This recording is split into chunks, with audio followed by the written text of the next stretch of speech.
You gave up your first-class seat for a stranger. Are you crazy? That's what they told her. But Sarah Miller didn't listen. She saw the wounded veteran sitting alone. She saw the scars everyone else tried to ignore, and without hesitation, she gave up the one luxury she might never have again. She thought it was just a simple act of kindness. She didn't know that months later, an army convoy would rumble up her dirt road, that strangers in uniform would rebuild her broken farm, that the man she helped was a hero who had once saved dozens. This is the story of how one quiet decision planted seeds of kindness and grew into a harvest that would change her life forever. Stay with us. You'll never look at a simple act the same way again. Welcome to Grateful Stories, where tales of compassion and kindness are told. Let's uncover what really happened. Sarah Miller stood at the edge of her family's small farm in rural Georgia, the early morning mist curling around the weathered fence posts like sleepy ghosts. Beyond the fields, the two-lane highway stretched out of sight, a silver ribbon winding toward places she had only ever imagined. Her rubber boots sank slightly into the damp earth as she leaned against the old wooden gate, a steaming mug of coffee cradled between her hands. 29 years old, and she'd never set foot beyond the surrounding counties. Her world was the farm, a crumbling relic left behind by her late parents, and the small Saturday farmer's market where she sold hand-picked vegetables and homemade jam. It wasn't that she hated it. There was a kind of quiet dignity in coaxing life from stubborn soil, in knowing every sunrise and every rut in the dirt road like old friends. But sometimes when the stars scattered wide across the sky, Sarah would lie awake and ache for something, anything more. She dreamed of places where the streets never ended. Oceans she couldn't see across mountains so high, they stole your breath. Travel was a distant fantasy, though. The farm barely broke even. She patched up the roof herself, fixed the tractor with borrowed parts, and bought groceries with whatever was left after the feed and seed were paid for. Airplane tickets, hotels, vacations. They belonged to another world entirely, at least until the unexpected invitation arrived. It came in the form of a thick cream-colored envelope addressed to her in a familiar looping script. Sarah tore it open with calloused fingers and pulled out a wedding invitation from Amanda Clark, her college roommate and one of the few friends who had kept in touch after Sarah returned home to run the farm. Amanda was getting married in Seattle. Inside the envelope was another surprise, a printed confirmation for a plane ticket purchased with Amanda's frequent flyer. "Miles, I won't take no for an answer," Amanda had scrawled at the bottom. "You're coming, Sarah. You deserve a little adventure." Sarah stared at the ticket for a long moment, the enormity of it sinking in. She would have to find someone to watch the farm scrape together, money for a decent outfit, figure out how airports even work. But beneath all the nervous fluttering in her chest, a spark of excitement took root. Maybe it was time. 2 weeks later, Sarah stood at the tiny regional airport, clutching her boarding pass like a lifeline. She wore her best jeans, a clean flannel shirt, and her worn leather boots polished until they shone. Everything about the place felt foreign. The crowds, the mechanical voice crackling over the loudspeakers, the blinking boards full of codes and times. When she found her gate, she settled into a plastic chair by the window and watched the planes taxiing across the runway. She smiled to herself, feeling both utterly out of place and oddly alive. "Excuse me, miss? Is this seat taken?" Sarah turned and looked up into the lined face of an elderly man leaning heavily on a cane. His right leg was stiff, barely bending as he eased himself down. His hands, gripping the cane, bore deep scars as if from burns long ago. A battered army cap was pulled low over his brow, its faded fabric embroidered with the emblem of a unit Sarah didn't recognize. "No, not at all," she said, moving her bag aside. He nodded in thanks but said nothing more. As he settled into his seat, Sarah noticed how people around them shifted subtly away, giving him a wide berth. Some stole quick glances at his injuries. Others avoided looking at him entirely. Sarah knew that kind of silence. She had seen it often enough in her father's final years, when cancer had ravaged his body and left him frail and sunken.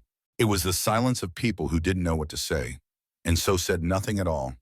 She offered a small smile, and after a long moment, the man returned it, the corners of his mouth tugging upward beneath the shadow of his cap. The boarding call came over the loudspeaker. "Flight 123 to Seattle now boarding," as Sarah rose, smoothing her jeans. The ticket in her pocket said Group 3. But as she moved toward the gate, an airline staffer flagged her down. "Miss Miller, congratulations. You've been selected for a complimentary upgrade. First class today." Sarah blinked, stunned. "Are you sure?" The woman smiled. "Positive." "Enjoy your flight." She stepped into the line for first-class boarding, feeling the stares from passengers still clutching their Group 4 and 5 tickets. It felt surreal, like she was slipping into someone else's life, if only for a few hours. As she handed over her ticket, Sarah glanced back at the man with the cane who was struggling to hoist his battered duffel bag onto his good shoulder. He was heading for the back of the plane, coach middle seat, most likely. 14 hours to Seattle. The gate agent smiled. "Enjoy your flight." "Miss Miller," Sarah hesitated. Then before she could talk herself out of it, she turned back. "Excuse me," she called softly, weaving her way back through the line toward the man. "Sir, would you like to trade seats with me?" The man looked up, startled. I couldn't." "Please," Sarah insisted, holding out her boarding pass. "You deserve a little comfort." The surrounding crowd shifted some, watching openly now. The veteran stared at her for a long beat. Something flickered in his eyes, a flash of understanding, of pride wrestled down by exhaustion. He took the ticket with a trembling hand. "Thank you," he said, voice rough with something more than age. Sarah just smiled. "Have a good flight, sir."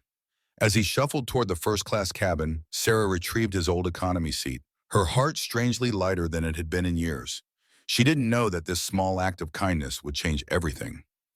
Everything. Sarah squeezed into her narrow economy seat, tucking her canvas tote bag under the seat in front of her. As the plane filled the air, grew thick with the smells of engine oil, recycled air, and too many people packed into too small a space. She shifted uncomfortably, already regretting her decision to give up the first-class upgrade. But when she glanced forward past the rows of worn fabric seats and fidgeting passengers, she caught a glimpse of the veteran settling into a wide leather chair at the front of the plane. A flight attendant leaned down to speak with him, offering a genuine smile that for once seemed free of pity. Jim Carter, if that was his name, looked awkward, but deeply grateful, his scarred hands clutching the armrests like he couldn't quite believe he belonged there. Sarah smiled faintly and leaned back in her seat, content. Maybe not all good deeds went unnoticed after all. The flight dragged on. 14 hours was a long time under the best conditions, and economy seating was far from the best. The man next to Sarah dozed off with his mouth open, snoring loudly. The child across the aisle dropped a tablet on the floor every few minutes, each crash making Sarah jump. The food was forgettable, the coffee bitter, and every trip to the cramped bathroom felt like a minor expedition. Yet through it all, Sarah found herself strangely buoyant. She thought about the quiet man in first class, thought about the weight he must carry, literal and invisible, and how such a small act had carved a bright human moment out of an otherwise ordinary day. Toward the middle of the flight, Sarah stretched her legs by walking toward the back of the plane. As she passed the first-class curtain, she saw him again. He wasn't sleeping like most of the other passengers. Instead, he stared thoughtfully out the window, his posture a little less guarded, now his shoulders more relaxed. Their eyes met for the briefest second. He gave her a nod, not one of thanks this time, but something deeper. Recognition, respect. Sarah nodded back and moved along. When the plane touched down in Seattle, it was late evening. The airport buzzed with exhaustion and relief as passengers pushed past each other to reach baggage claim. Sarah never saw the veteran again. In the blur of arriving relatives' luggage carousels and the unfamiliar sprawl of a massive airport, he simply disappeared. She thought fleetingly that she should have asked his name, should have done more, but some moments she realized weren't meant to be stretched or dissected. Some were perfect, precisely because they ended before they became complicated. Amanda's wedding was everything Sarah had hoped for, and nothing she could have expected. Set in a cozy vineyard tucked in the hills outside the city, the ceremony was simple and heartfelt. Sarah laughed and danced, clinking glasses with strangers who welcomed her like family. For once, she allowed herself to be fully present, to breathe in the scent of fresh-cut flowers, to feel the cool evening breeze tugging at her borrowed dress, to taste the sweetness of a life lived beyond the farm's edges. When she boarded her flight back home a week later, economy class and stiff-legged again, Sarah didn't mind at all. The trip had been more than worth it. Life slipped back into its familiar rhythm. Once she returned, morning chores, farmers market stalls, endless lists of things to fix or patch or mend. The memory of the flight of the burned veteran and the seat she'd given up became one more bright thread woven into the quiet fabric of her days. She didn't expect anything more from it. She had already received her reward, the simple joy of doing the right thing without expecting applause. Which was why when she woke one blustery Saturday morning to the sound of engines rumbling down her dirt road, Sarah thought at first it must be the neighbor's teenage boys joyriding in. She tossed on a jacket and headed for the porch, grumbling good-naturedly about kids and their trucks, but when she stepped outside, her breath caught. It wasn't pickup trucks, it was a convoy. 3 olive-green Humvees rumbled to a halt at the end of her drive. Men in crisp army uniforms spilled out their boots, crunching against the gravel. A black SUV with government plates idled behind them. Dust swirling around its tires, and at the head of it all, stepping carefully out of the front. Humvee was the man she thought she'd never see again, Jim Carter. Only now he wasn't the anonymous battered passenger she'd offered a seat to. Now he stood tall and straight in a full dress uniform, gleaming medals pinned to his chest, a slight limp still betraying the injuries he'd carried home from distant battlefields. He smiled when he saw her. A slow, genuine smile that melted years from his scarred face. Sarah's heart pounded in her ears as she stumbled down the porch steps, confusion and awe battling for space in her chest. She had no words, but somehow she knew everything was about to change again. Sarah barely managed to step off the last porch stair before Jim Carter was standing in front of her, close enough that she could see the fine stitching of his uniform, the battered but polished boots, the gleam of metals that caught the gray morning light. "Miss Miller," he said, voice steady but warm. "It's good to see you again." Sarah opened her mouth to respond, but no words came. She simply stared still, stunned by the sight of armored vehicles lining her dirt driveway and soldiers standing at attention like some surreal honor guard. Jim's smile deepened as if he understood. "You look just as surprised as I was," he added, a quiet chuckle hidden in his voice. Finally, Sarah found her footing. She started, then shook her head, a helpless laugh bubbling up. "I don't understand. What's going on?" Jim stepped back and gestured toward the SUV. A man in a dark suit earpiece, visible under close-cropped hair, approached with the crispness of military precision. He handed Sarah a thick envelope and offered a respectful nod before retreating. Sarah turned the envelope over in her hands. Her name was handwritten across the front in careful script. Miss Sarah Miller. Inside was a single sheet of paper, heavy and official-looking, bearing the gold crest of the United States Army at the top. Certificate of recognition for an act of extraordinary kindness and humanity toward a veteran of the United States Armed Forces. The Department of the Army extends its deepest gratitude to Miss Sarah Miller. Her actions embody the spirit of compassion, respect, and dignity that every soldier fights to protect. Presented by Colonel James Carter III, Special Forces Group, Airborne. Sarah blinked, reading the words once, then twice. Colonel. He wasn't just any veteran. He wasn't just a man she had helped on a plane. Jim Carter, Colonel Carter, had been part of one of the Army's most elite units. She looked up, speechless, meeting his gaze.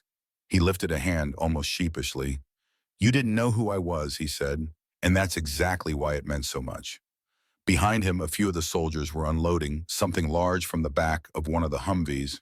Sarah could hear the clink of metal and the dull thud of heavy wood hitting the ground. What are they doing?" she asked, voice barely above a whisper. Jim's smile was almost mischievous now. "We brought you something, a few things actually." Sarah watched hard hammering as 2 soldiers carefully carried a large wooden crate toward her porch. Another group was setting up what looked suspiciously like construction materials, planks of wood, fencing wire, heavy tools. "What is this?" she asked again, more firmly. This time Jim turned fully toward her, his posture straight, almost ceremonial. "You gave me comfort and dignity when you had no reason to," he said simply. "You gave up something precious, a seat that could have made your journey easier just to make mine bearable." Sarah shook her head. "It was just a seat. It wasn't," Jim said, voice gentle but insistent. "Not to me." He stepped closer again, lowering his voice so only she could hear. "I was coming back from a treatment program in Seattle, burn recovery surgery after surgery. Most days I felt like I wasn't even human anymore. Just a set of scars that people wanted to forget." Sarah swallowed hard. "That day on the plane, it was the first time in months that someone saw me. Not the injuries, not the uniform, just me." For a moment, neither of them spoke.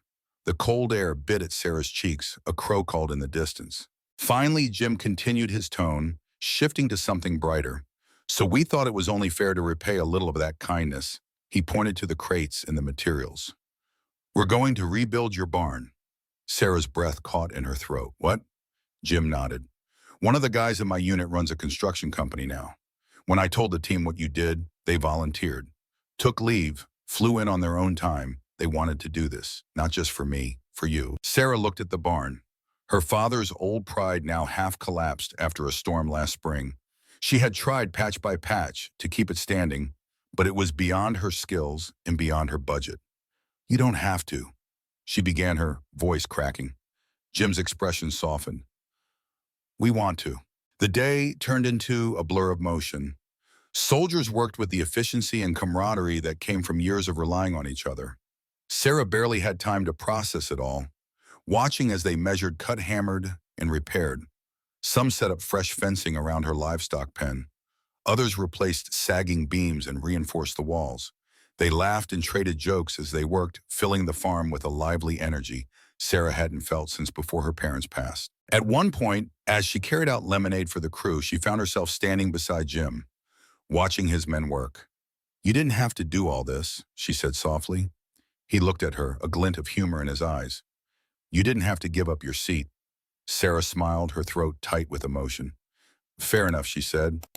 They stood there for a long moment, two people who had crossed each other's paths by pure chance and whose lives had been quietly, irrevocably changed because of it. As the sun dipped low behind the trees, casting long golden shadows across the fields, Jim turned to her one last time. There's one more thing, he said, reaching into his uniform jacket. He pulled out a small, weathered coin. This is a challenge coin, he explained, pressing it into her hand. It's something we pass between soldiers to recognize acts of valor, loyalty, or brotherhood. Sarah turned the coin over. On one side was the emblem of the 3rd Special Forces Group. On the other, a simple phrase, deeds not words. It's not given lightly, Jim said, and it's rarely given to civilians. Sarah blinked rapidly against the sting in her eyes. I don't know what to say, she whispered. Jim smiled. You already said it, he replied, when you saw me. And just like that, Sarah realized kindness wasn't a small thing. It was everything. It built bridges without asking for tolls. It planted seeds in hearts, even ones that had nearly forgotten how to grow. And sometimes, just sometimes, it brought a convoy to your door. The barn stood tall and strong under the afternoon sun, its new red paint still fresh, gleaming against the backdrop of endless green field. Sarah leaned against the porch railing, arms crossed loosely over her chest, watching the last few nails hammered into place. It looked like it belonged to a postcard now, not the crumbling relic she had almost given up on saving. In the space of a single day, everything had changed. Not just the barn, not just the farm, but something inside Sarah too. As the soldiers packed up their tools and loaded the empty crates back into the Humvees, Jim Carter approached her one final time. We'll be heading out soon, he said, his voice touched with something Sarah couldn't quite place. Something like regret, but gentler. She nodded, not trusting herself to speak. The thought of the convoy leaving, of the quiet, settling back into the farm, once more left a hollow ache in her chest. Jim seemed to sense it. There's one more thing, he said, pulling a manila folder from the inside of his uniform jacket. Sarah raised an eyebrow as she took it. Inside was a neatly typed letter on official Department of Veterans Affairs letterhead and a check. Her breath caught when she saw the amount. Jim, what is this? She whispered. Stunned. The guys pitched in, he said almost sheepishly. Some of it's from the Veterans Support Fund. Some of it's from us, personally. We wanted to make sure the farm stays yours for good. Sarah's knees nearly gave out. The money was enough to cover the back taxes she'd been quietly dreading for months, and then some enough to repair the house, replace the tractor. Maybe even hire help for the harvest season. It wasn't charity. It wasn't pity.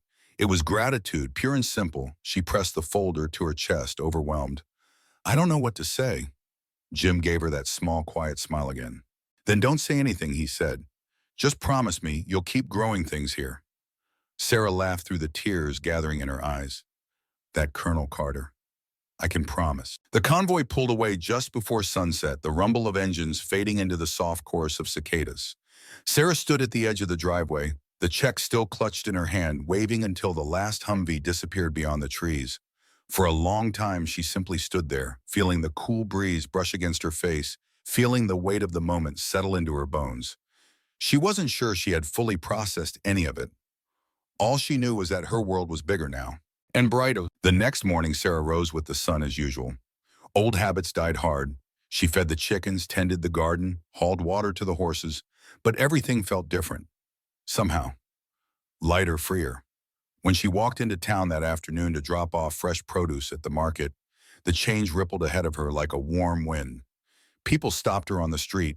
They had seen the convoy. They had heard whispers. Some had even caught glimpses of the army trucks parked along her dirt road. Landry, the gruff owner of the hardware store, tipped his cap with unusual softness. Mrs. Greaves, the stern librarian, pressed a basket of homemade muffins into Sarah's hands without a word. Even old Mr. Holloway, who hadn't spoken to anyone in a decade, grunted, a quiet good girl as she passed. Sarah didn't tell them the full story, not because she was hiding it, but because sometimes the best parts of a miracle were the pieces you kept tucked safe inside your own heart. A week later, Sarah received another letter in the mail. This time it was from Jim himself. It wasn't formal or official. It was written in simple blocky handwriting on a plain sheet of notebook paper. Dear Sarah, I've been thinking a lot about that day on the plane, about how much one small act of kindness can change a life. When I got hurt overseas, I thought I had lost everything that made me who I was. Not just my looks, my sense of purpose, my belief in people. You gave it back to me without even knowing it. I wanted you to know you didn't just give up a seat. You gave a soldier a reason to keep believing. And sometimes that's the kind of rescue that matters most. Stay stubborn. Stay kind. Keep growing things.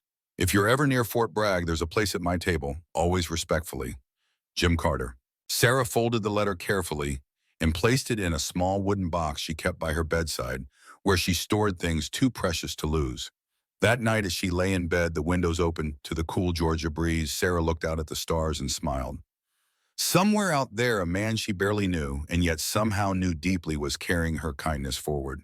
And she would keep planting seeds in the earth, in the hearts of strangers, and in the quiet, stubborn hope that a single act of compassion could still even now move the world. The seasons turned as they always did. Summer softened into autumn, and Sarah's fields ripened under the golden sun. Rows of pumpkins swelled bright and heavy on the vines. Apples blushed deep red on the trees her father had planted years before. The air grew crisp, carrying the scent of wood smoke and wet earth. It should have felt like any other harvest season, but it wasn't. Sarah Miller's farm was no longer just surviving, it was thriving. The new barn, a gift born of kindness, stood proudly in the heart of the property, its broad doors open to reveal gleaming tools, stacked hay bales, and healthy livestock. For the first time in years, the roof didn't leak. The fences stood firm, the fields stretched lush and orderly under her careful hand. Neighbors who once passed by with little more than polite nods now slowed their trucks to wave, or pulled into the drive with offerings of spare-seat old equipment or simply warm word. Something had shifted, not just on the land, but in the community. Sarah wasn't just the quiet farm girl anymore. She had become something else, a symbol maybe, a reminder that kindness, when sown well, bore fruit long after the planting. She started small. At the Saturday market, she set out a wooden box beside her produce stand with a handwritten sign, "Take what you need, pay what you can." At first, she worried she would be taken advantage of, but something remarkable happened. People began leaving more than money. One morning, she found a sack of fresh baked bread tucked beside the egg cartons. Another day, a handwritten note that read simply, "You helped my brother when he came home from the war. Thank you." And every Saturday, without fail, an anonymous envelope containing exactly $20 appeared under her basket of apples. No name, no note, just steady, quiet support. Sarah never tried to find out who left it. Some things she realized were better left as mysteries wrapped in grace. As the first hard frost crept across the fields one night in November, Sarah stood in the middle of her farm, her boots crunching the brittle grass. She closed her eyes and breathed in the cold air, letting it fill her chest steady and sure. It wasn't about the barn or the repaired fences or even the check that had saved the farm. It was about something deeper, something planted that no winter could freeze, hope. That Christmas, Sarah mailed out her first holiday cards, simple ones with hand-drawn sketches of her farm in the snow. She sent one to Amanda, thanking her again for the plane ticket that had started it all. She sent one to the Veteran Support Fund anonymously, and she sent one to Jim Carter. Inside his card, she wrote, "Dear Jim, the farm is still standing, so am I. The seeds you helped me plant, kindness, faith, stubbornness, they're growing strong here. You once told me that sometimes the right rescue doesn't happen on the battlefield. You were right. Sometimes it happens in the quietest ways, in a smile, so a seat offered without hesitation, a barn rebuilt by strangers who become family. I hope wherever you are, you're still growing things too. Merry Christmas, Colonel. Always Sarah. She dropped the envelope into the mailbox on the edge of her property, smiling up at the endless winter sky as the wind carried her breath away like smoke. She didn't need a reply. Some conversations she knew echoed beyond words. Spring would come again, the fields would green, the farm would hum with new life, and Sarah Miller would keep planting on her land in her heart and in the hearts of everyone who crossed her path, because kindness once sown never stopped growing. Not really, it just waited patient and sure for the right season to bloom. In our darkest moments, kindness still finds a way, often in the quietest places. Not everyone who helps wants recognition. Some just need to know that today, someone isn't going hungry. And sometimes, that alone is enough to change a life. You may forget the story, but if no one retells it, history stays silent forever. Subscribe to Grateful Stories, where justice is honored, kindness is remembered, and no act of quiet heroism is ever lost.